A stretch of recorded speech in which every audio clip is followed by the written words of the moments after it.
Teori basis data 2 bab 6 constraint.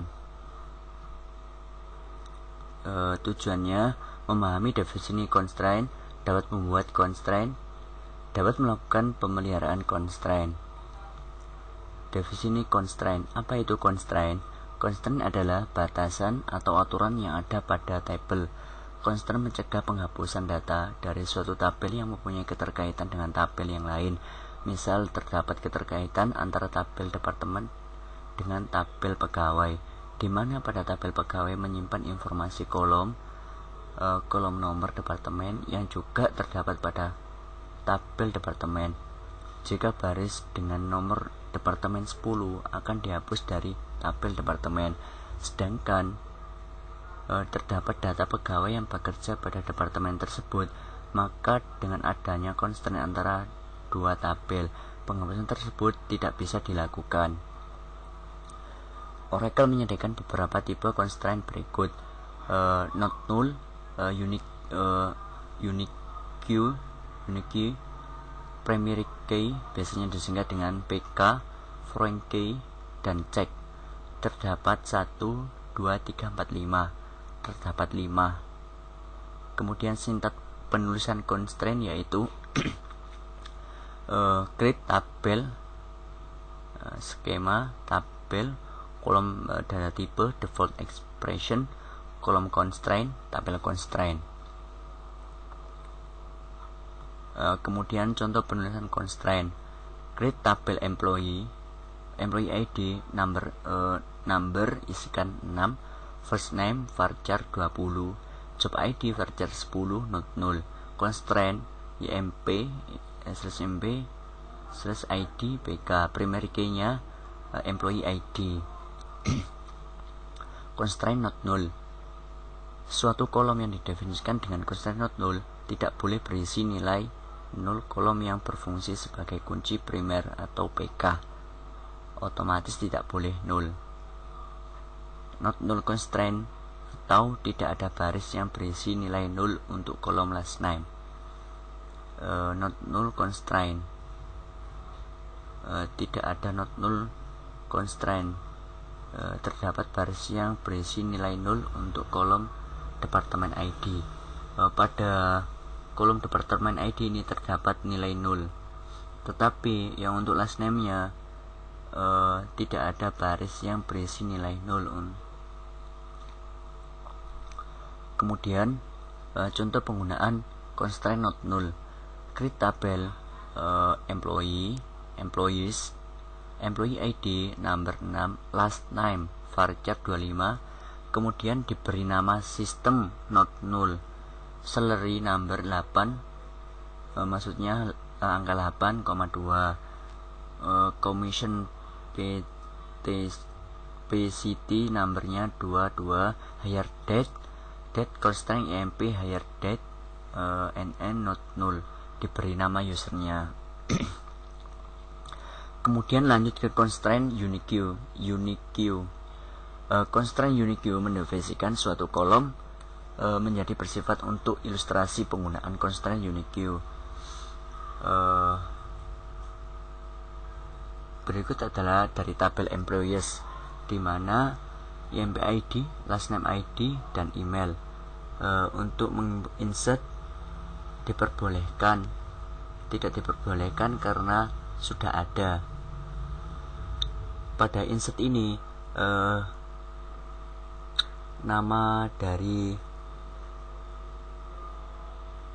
JS Smith ini tidak diperbolehkan karena sudah ada.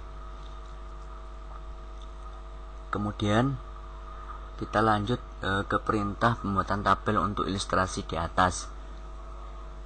Create tabel employees, create ID number 6, last name varchar 25, not null. Jangan lupa jika ingin not null harus diisi, maka ditulisi not null. Email varchar 25, salary number 8,2,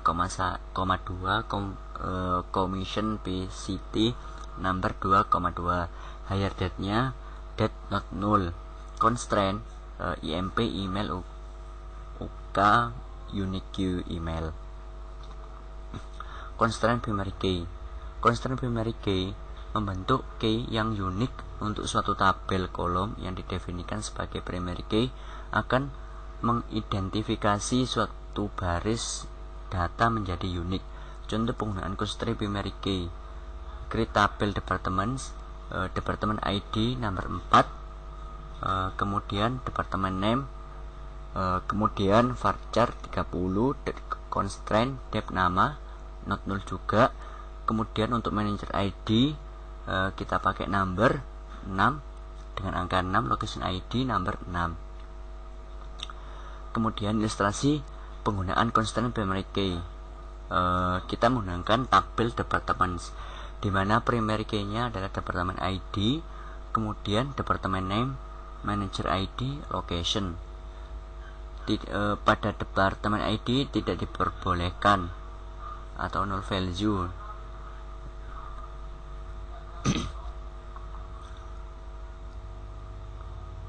Kemudian kita lanjut ke constraint foreign key. Foreign key constraint didefinisikan pada suatu baris yang ada pada suatu tabel, di mana kolom tersebut juga dimiliki oleh tabel yang lain sebagai suatu primary key. Ilustrasi penggunaan constraint foreign key yaitu pada tabel departemen dan tabel employee. Foreign key-nya di sini menggunakan department ID, sedangkan di tabel departemen itu terdapat department ID, maka tidak diperbolehkan karena nilai 9 tidak ada.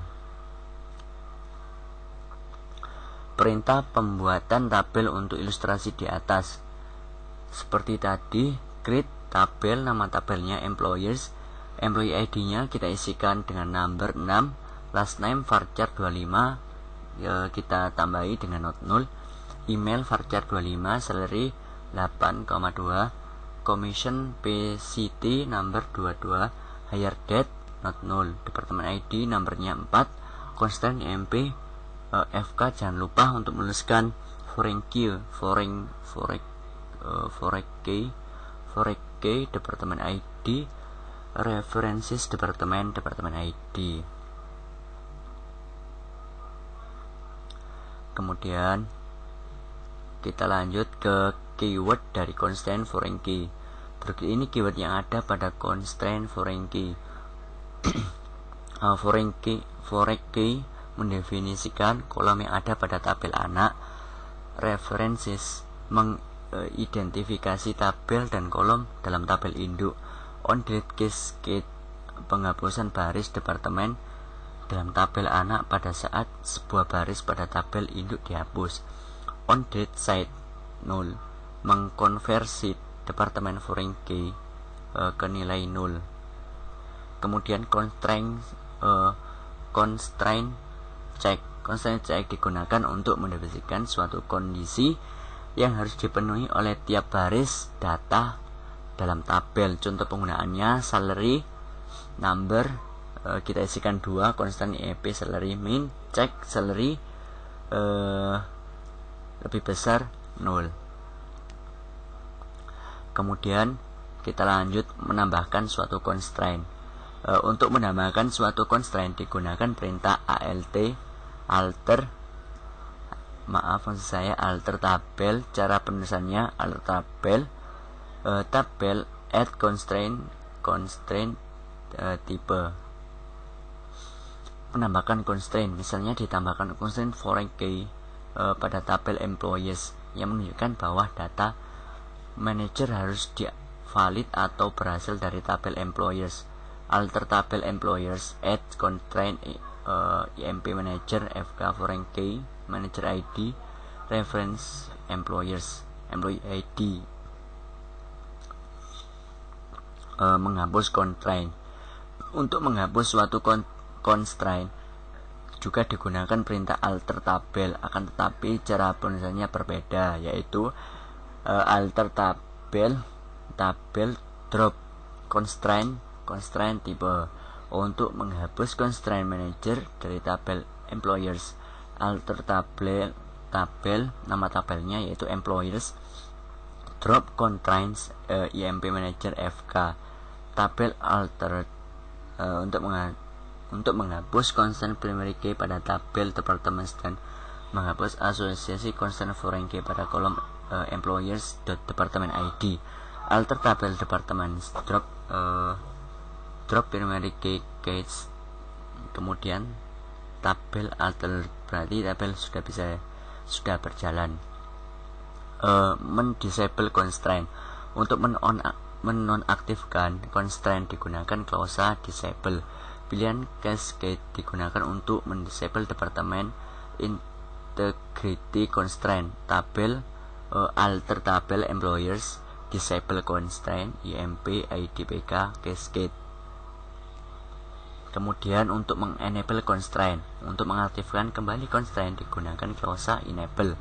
Cara penulisannya alter tabel dengan nama tabel employers, enable constraint IMP IDPK. Kemudian lanjut kepada cascade constraint. Klausa cascade constraint digunakan dengan klausa drop column. Klausa cascade constraint menghapus semua referential integrate constraint yang merefer ke primary dan unique key yang didefinisikan pada kolom yang dihapus. Kemudian untuk menampilkan constraint, tabel user constraint menyimpan informasi tentang constraint. Kolom tipe constraint type dapat berisi C untuk constraint check, R untuk referential integrity dan foreign key, P untuk primary key, U untuk constraint unique key. Kemudian menampilkan kolom yang berasosiasi dengan suatu constraint.